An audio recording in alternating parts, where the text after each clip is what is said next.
SNS를 보다가 친구 근황에 괜히 우울해진 적 있으신가요?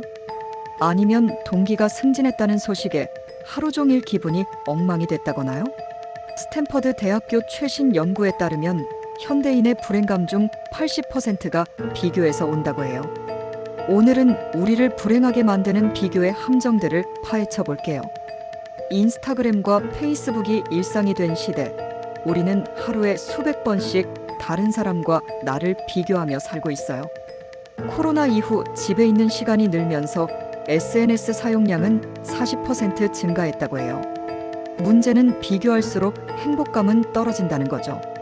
실제로 한국인의 행복 지수가 OECD 꼴찌권인 이유 중 하나가 바로 과도한 경쟁, 심리와 비교 문화라고 분석되고 있어요.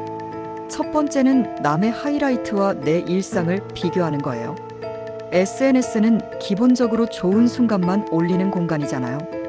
친구가 올린 해외여행 사진, 맛있는 음식, 행복한 연인 사진을 보면서 나는 왜 이렇게 재미없게 살까 하고 생각하는 거죠. 하지만 그 사람도 여행 가기 전에 야근하고 스트레스 받고 때로는 우울했을 거예요. 우리가 보는 건 편집된 하이라이트일 뿐이에요. 심리학에서는 이걸 가용성 편향이라고 하는데 눈에 보이는 정보만으로 전체를 판단하는 오류예요. 두 번째는 과거의 나와 현재의 나를 비교하는 거예요. 예전엔 이렇지 않았는데, 학창 시절엔 더 잘했는데. 이런 생각 많이 하시죠? 문제는 과거를 미화해서 기억한다는 거예요. 힘들었던 순간들은 잊어버리고 좋았던 기억만 남아있는 거죠.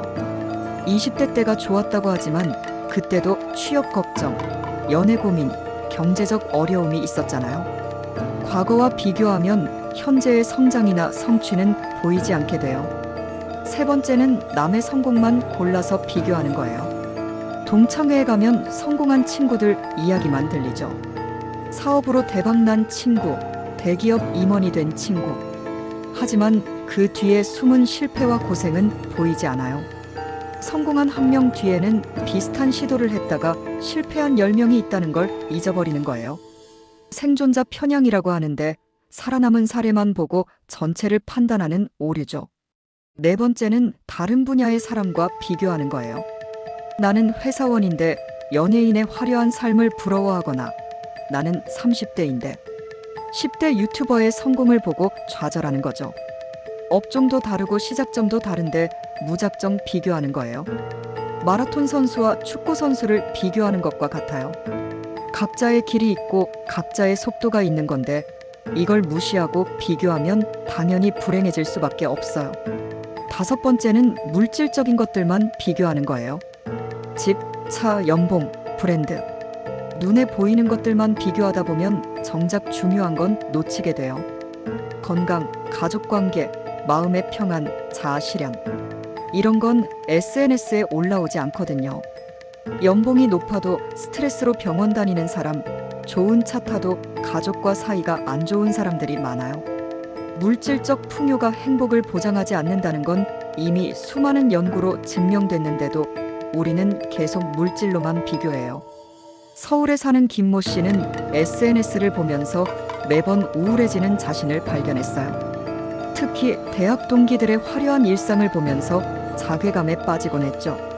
그런데 어느 날 그 친구와 만나서 이야기해보니 그 친구도 매일 야근에 시달리고 있었고 건강도 안 좋았다고 해요. SNS는 껍데기였던 거죠.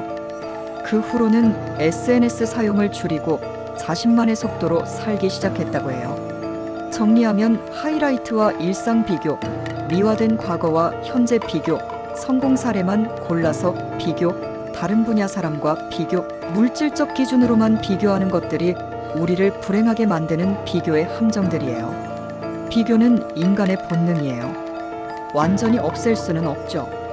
하지만 어떻게 비교하느냐가 중요한 거예요. 남과 비교하지 말고 어제의 나와 비교하세요. 남의 결과와 비교하지 말고 나의 과정에 집중하세요. 결국 행복은 상대적인 게 아니라 절대적인 거예요.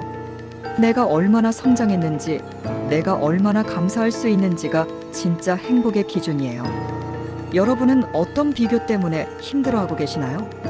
이런 함정에서 벗어난 나만의 방법이 있다면 댓글로 공유해 주세요.